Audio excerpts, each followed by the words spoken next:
I don't know when I started doing it, but for as long as I can remember, I kind of eat hamburgers in a weird way. And so I thought I would do a little bit.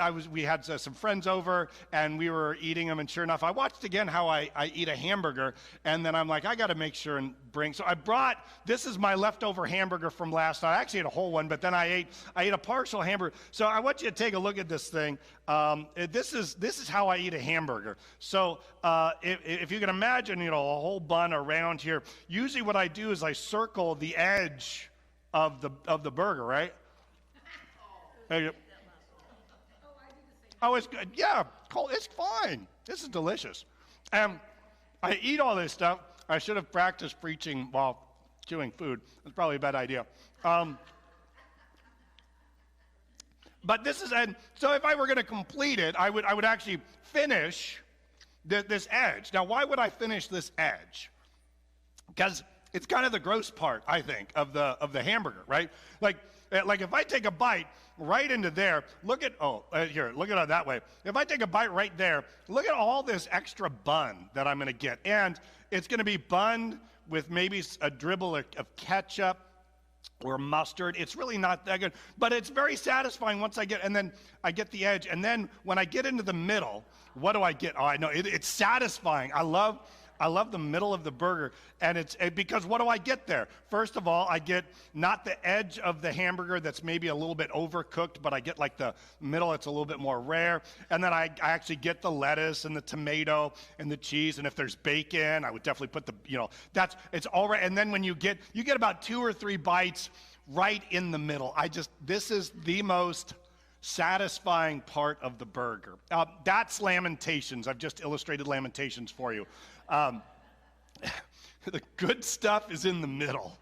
I know that if you have been here with us for the past 2 weeks, it's been rough. It is hard material.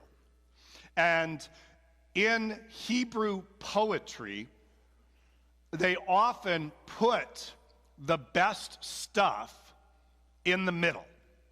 That's why it's kind of important we're going to be spending time here. Especially because Lamentations chapter 3 also starts breaking the mold.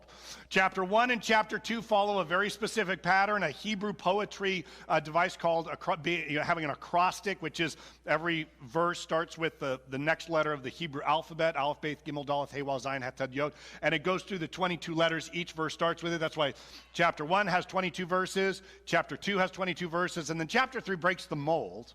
And if you take a look at it, it has 66 verses. And what it is that each verse then starts with the next letter of the alphabet, but it repeats it twice before it goes on. So it's going to go Aleph, Aleph, Aleph, Beth, Beth, Beth, Gimel, Gimel, Gimel, Daleth, Daleth, Daleth, Hey, Hey, Hey, Wow, Wow, Wow, Yod, Yod, Yod. And it goes through all of that. So that's why it almost triples it up. And the idea behind that, especially because it goes triple, that means there's going to be something that's going to be center, right? If we have 3, we have something in the middle. We have 5 chapters. We're going to be in the middle.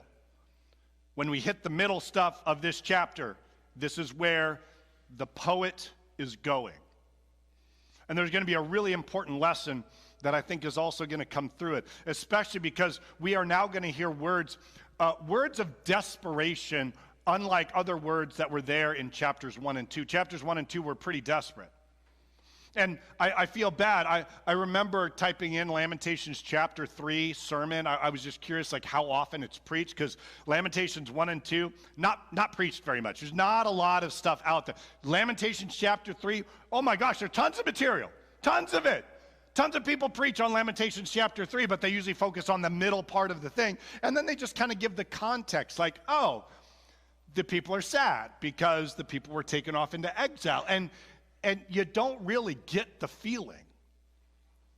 If you really want the import of the middle of chapter 3, you really need to read chapter 1, chapter 2, and the first half of chapter 3. And you're going to be coming away from this going, oh my gosh, I don't know if I can handle this. But isn't that what we face in life? Isn't this real life? When we face something that is so horrific and so bad? And I'm going to expand my application because I really do think it's important. We know that the people that were carried off into Babylonian exile were guilty of some of the most heinous sins around.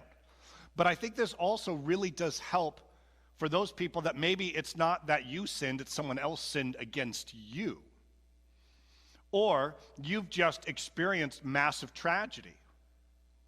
The death of someone, maybe a child. Or you've experienced sexual assault. Or you've experienced something against you from society. And it hurts. I think all of that is really what the lamenter is trying to point to. And if you have ever been in a position where I don't know if I can get up the next day, you're now in the mind of the lamenter. You are hurting, you are struggling, and you have pain. And so the first verses of this, the first 20 verses, are really hard to listen to. It ramps up. And let's see what you feel about it. I am the man who has seen affliction by the rod of his wrath. He has driven me away and made me walk in darkness rather than light. Indeed, he has turned his hand against me again and again all day long. He has made my skin and my flesh grow old. He has broken my bones.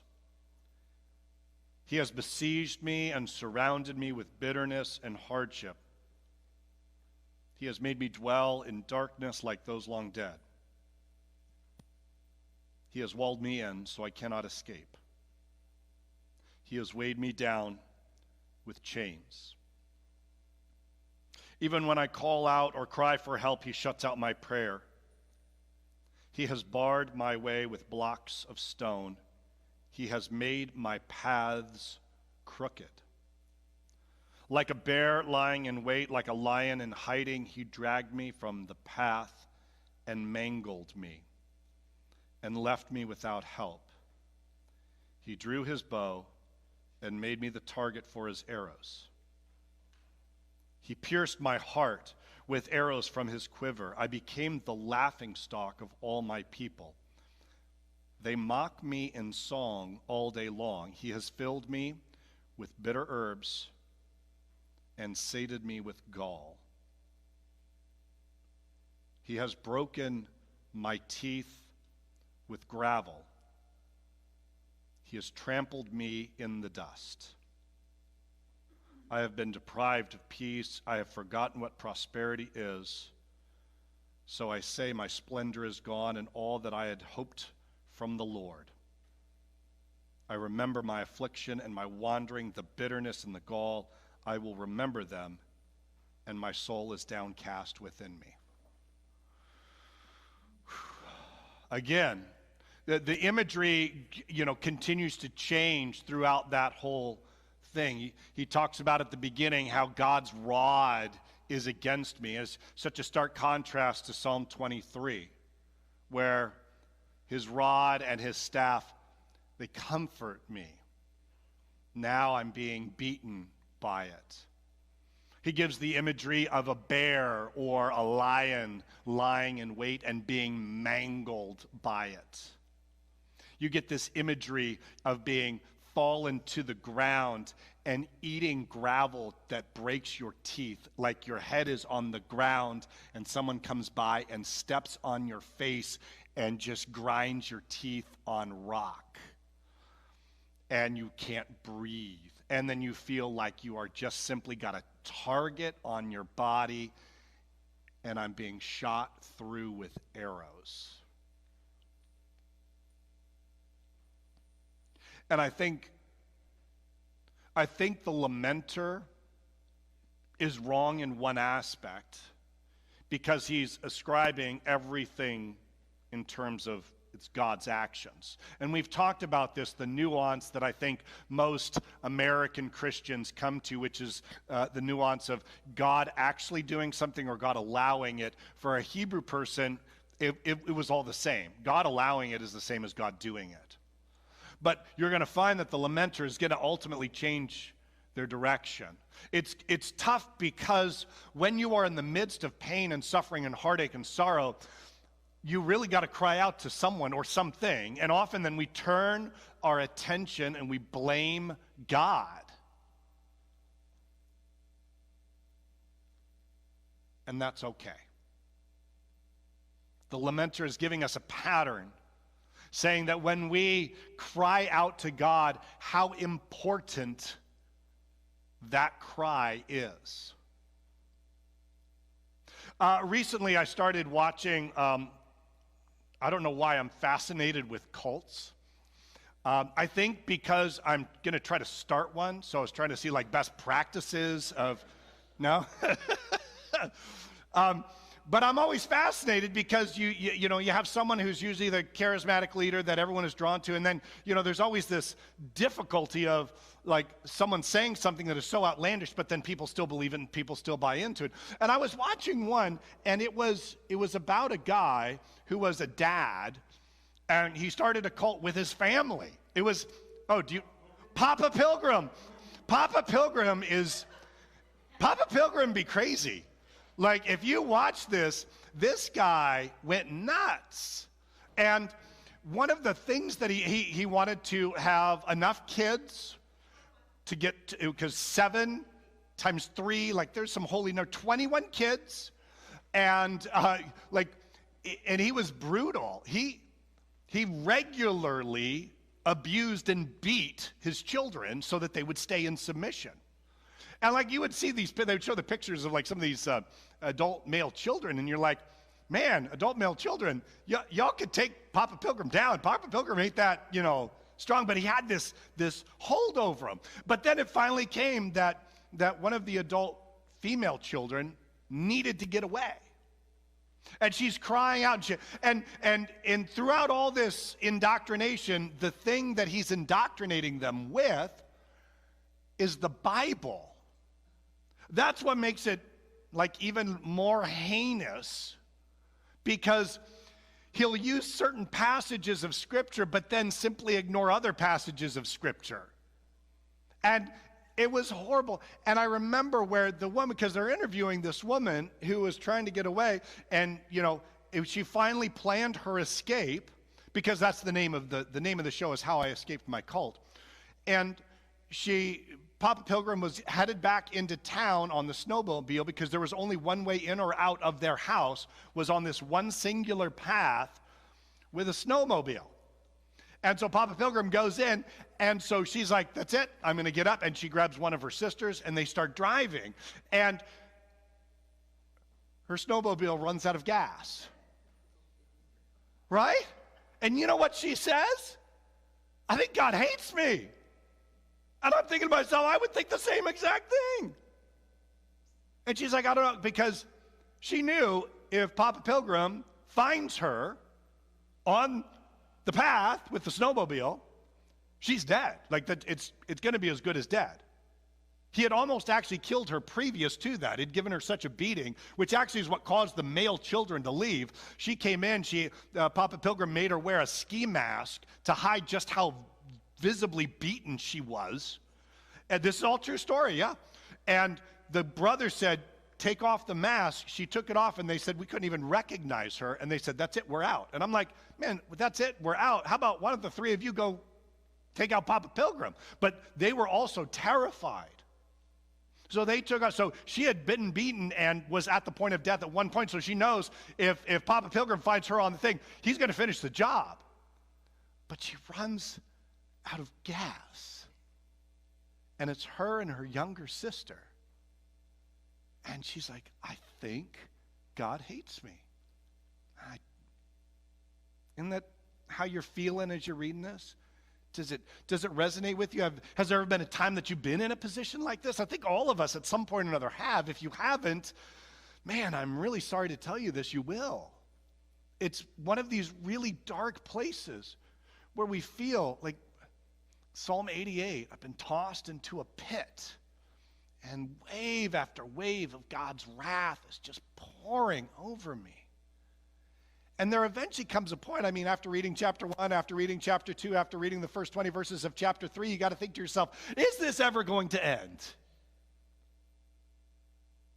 Yes, it does. That's what's so beautiful about these next verses. This person feeling attacked by God, but then coming to the realization that it's not God. And also realizing that feeling like you're trapped is not God, and that God is still there while you're going through this stuff. These verses, if you've been walking, I encourage you, go back, read Lamentations 1, Lamentations 2, and then the first, I know some people are like, nope, not going to do it. First half of 3, because then you hit these words, and they are like healing. It's this joy and this remembrance overtakes. Let's read this. Verse 21. Yet this I call to mind, and therefore I have hope. I mean, there's been no hope this whole time. But he's like, I got to remember something, and what I remember is going to bring me hope.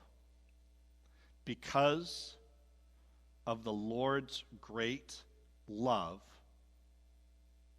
we are not consumed, for his compassions never fail. They are new every morning. Great is your faithfulness. I think it's a song too. Should we sing that today at some point? I think we should. We should make it our first communion song. Yeah. Yeah. It's a great song.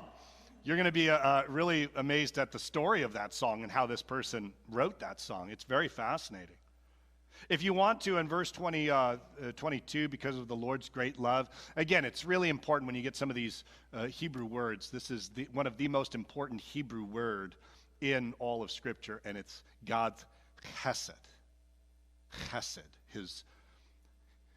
We say love, but it doesn't work, right? I love pizza. I love the Raiders, right? That's not the same as God's chesed. H-E-S-E-D. But the H is hard like you're hawking a loogie. Chesed. Chesed. Yeah. That's why people don't sit in the front no matter how many candy bars I give them. They're always going to be in the spit zone. Yeah. God's great chesed. It is new every morning. Does God's chesed run out?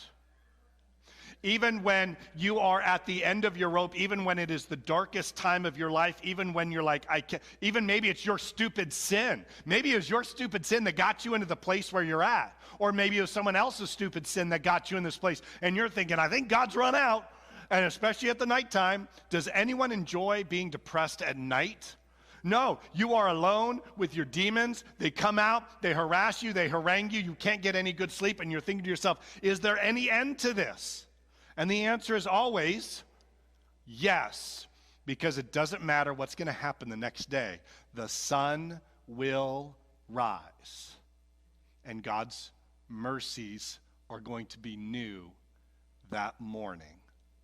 Brand new for you and me. Even this lamenter, even in the midst of it, even in the darkness of it. And that's what, again, makes it so amazing. It's in the middle of the story. It's in the middle of the chapter. It's in the middle verses. In the middle, God is in the middle. Mercy is there in the middle. That's what makes this so incredible. And he goes on. Verse 25, the Lord is good to those whose hope is in him, to the one who seeks him. It is good to wait quietly for the salvation of the Lord. It is good for a man to bear the yoke while he is young. Let him sit alone in silence, for the Lord has laid it on him. Let him bury his face in the dust. There may yet be hope. Let him offer his cheek to one who would strike him, and let him be filled with disgrace. And then you start thinking, what is this in reference to? you all of a sudden start hearing these overtones of Jesus offering his cheek to be struck, filled with disgrace, becoming sin incarnate so that we could have forgiveness. Jesus knows suffering and pain and heartache and loss. God knows this too. Very, very well attuned to it. So when we are in the midst of our suffering, God is suffering with us. More importantly, God is suffering for us. He does this so that we might not be lost forever in pain and suffering and heartache and damnation. He takes it so we can have forgiveness. So I know that one of the things that we do when we cry out like, why is God against me? Why is God fighting me? Or maybe even worse, why is God not even here? Where is he? And we're looking around and we're saying these prayers, but it feels like it hits the ceiling of blackness and doesn't even get outside of our own four walls. We can't think anymore because we're being tortured at night. Our head hurts because of the amount of tears that we've wept, and we can't weep anymore. And we try to wonder, where is God? The answer is God is in the middle. He's there. He is there with you. Because look at verses 31, 32, and 33. Again, what great words. For men are not cast off by the Lord forever. Though he brings grief, he will show compassion. So great is his unfailing love. For he does not willingly bring affliction or grief to the children of men. We're starting to see a turn, starting to see that, yes, maybe our sin has brought us to this, or other people's sin has brought this to us, and God has allowed this, but God is not that active agent just destroying us. Instead, he is there loving us and caring for us in the middle of it. It doesn't matter how it feels. What matters is what is true. And if even you say, I feel that God has left me, God has abandoned me, God has forsaken me, God has forgotten me, the answer is he has not. He is still there. But here's the problem. Even though the lamenter has rediscovered God, even though he has reconnected back and has this hope and has this his eyes looking towards God, saying, I know where my help is coming from. It's coming from God. The problem is you're still in pain. Have you ever had someone who maybe died and you are in vast amounts of pain, but you know God. You know God is there. You know God gives you comfort. You know God saves, but there is still this massive valley of the shadow of death that you still have to walk through. I really do wish that it would be something where we say, oh God, please help us, and instantaneously all the pain and suffering is gone and taken away. But it's not. Sometimes when you're in the middle of the grief, you know what's really hard is the stuff that's going to be afterwards. You already know in your head what is true, but it's still hard to still trust in that. But that's how things begin. Going back to this young woman who's trapped with Papa Pilgrim, she's like, God hates me.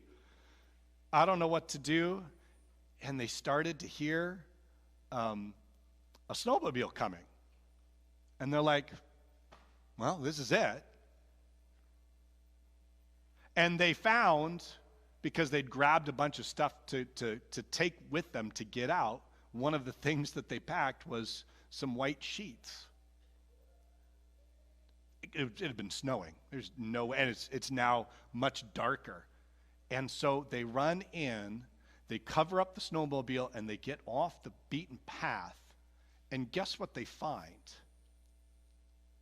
An abandoned snowmobile with tons of gas in it. Had God abandoned her? Had God left her? Now, it doesn't mean, when she talks about the stuff and the pain that she's still having, I think to myself, yeah, that's exactly right. Anytime someone has passed away in my family, I grieve and I hurt, and then it's really tough because I'm still in the middle of my life. I'm still in the middle of the pain, and yet I know the answer, God is there, but I still have to walk through that. So God is in the middle. Jesus is in the middle. He's with you. It's His grace. That best part is there, and that's what's going to get you through the rest of it. Listen to how the tone changes, especially starting verse 34. To crush underfoot all prisoners in the land, to deny a man his rights before the Most High God, to deprive a man of justice. Would not the Lord see such things? Who can speak and have it happened if the Lord has not decreed it? Is it not from the mouth of the Most High God that both calamities and good things should come? Sounds a lot like Job. Whether in good times or in bad, God comforts me, God afflicts me. Blessed be the name of the Lord. Why should any living man complain when punished for his sins? Let us examine our ways and test them, and let us return to the Lord.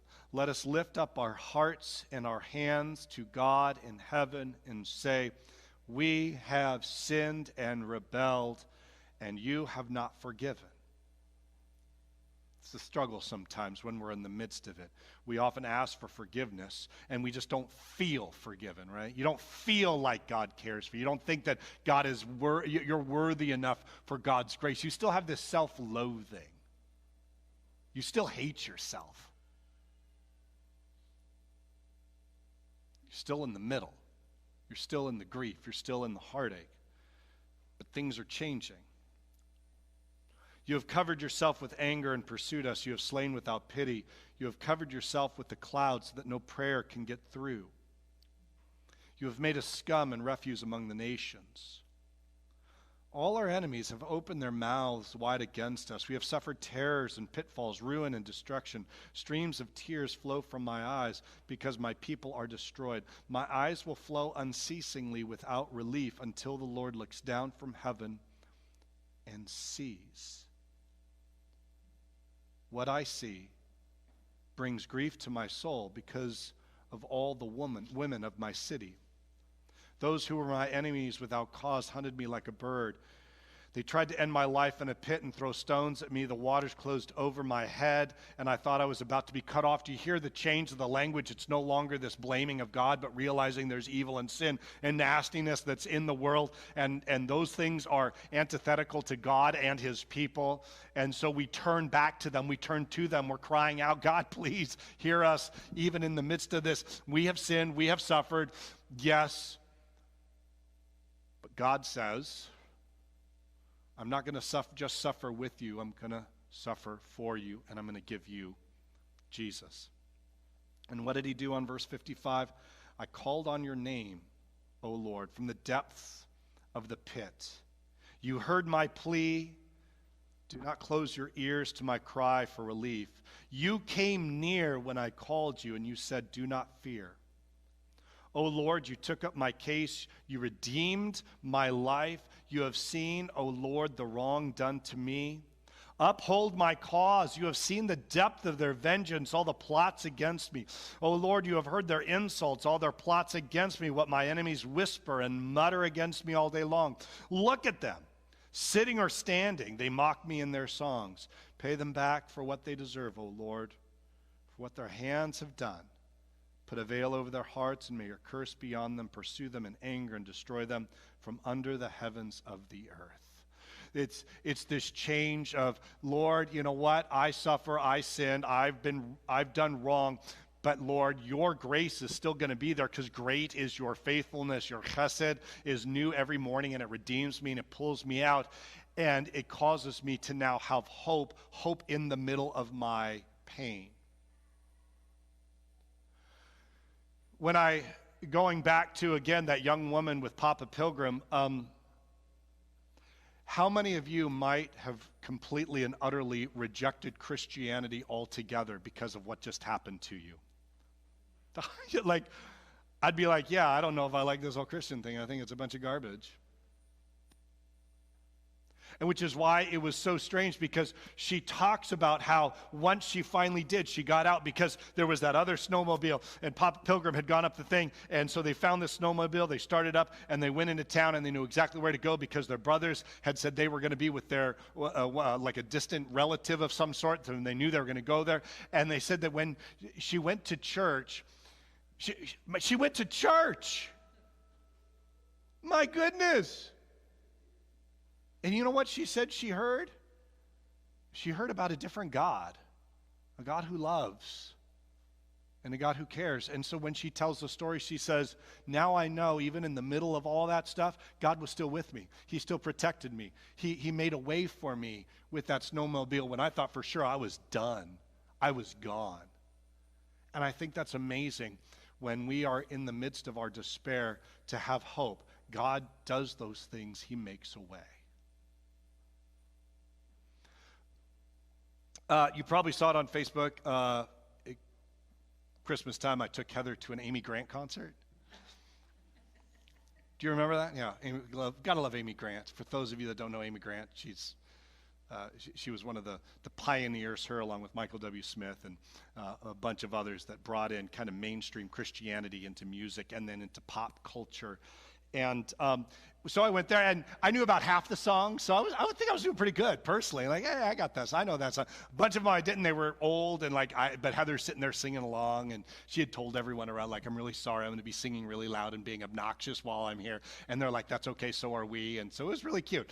But it was interesting because she sang a song that I had forgotten about, and it was a song that I remember when it came out, it was gutsy.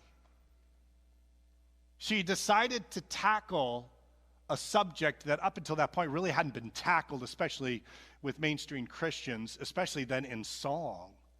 She had talked about how she knew these two women who were part of her life who had been sexually abused and raped when they were kids. So she wrote a song about that. Now, how do you bring God into the midst of something so depraved and horrific as that? But she did. Here's that song. It's called Ask Me by Amy Grant, if you want to listen to it. She actually sang it. It was rather incredible. I see her as a little girl hiding in her room. She takes another bath and she sprays her mama's perfume to try to wipe away the scent he left behind. But it haunts her mind. You see, she's his little rag, nothing more than just a waif. And he's mopping up his need. She is tired and afraid. Maybe she'll find a way through these awful years to disappear. Ask me if I think there's a God in the heavens. Where did he go in the middle of her shame? Ask me if I think there's a God up in the heavens. I see no mercy, and no one down here is naming names. Sounds like chapter 1, 2, the first part of 3. Now she's looking in the mirror at a lovely woman face. No more frightened little girl like she's gone without a trace. Still, she leaves the light burning in the hall. It's hard to sleep at all. Still, she crawls up in her bed, acting quiet as a mouse. Deep inside, she's listening for a creaking in the house. But no one's left to harm her. She's finally safe and sound. There's a peace she's found. Ask her how she knows there's a God up in the heavens. Where did he go in the middle of her shame? Ask her how she knows there's a God up in the heavens. She said his mercy is bringing her life again. And then it gets to this bridge. He's in the middle of her pain, in the middle of her shame. Mercy brings life. He's in the middle. mercies in the middle. May you experience mercy in the middle of whatever is going on with you. And may you know that God's mercies are new every morning, and may that give you the hope to keep going even though you're still in the middle of it. And may you always know that Jesus didn't just suffer with you. He isn't just standing beside you, but he suffered for you to bring you life, hope, peace, and comfort. Let's pray.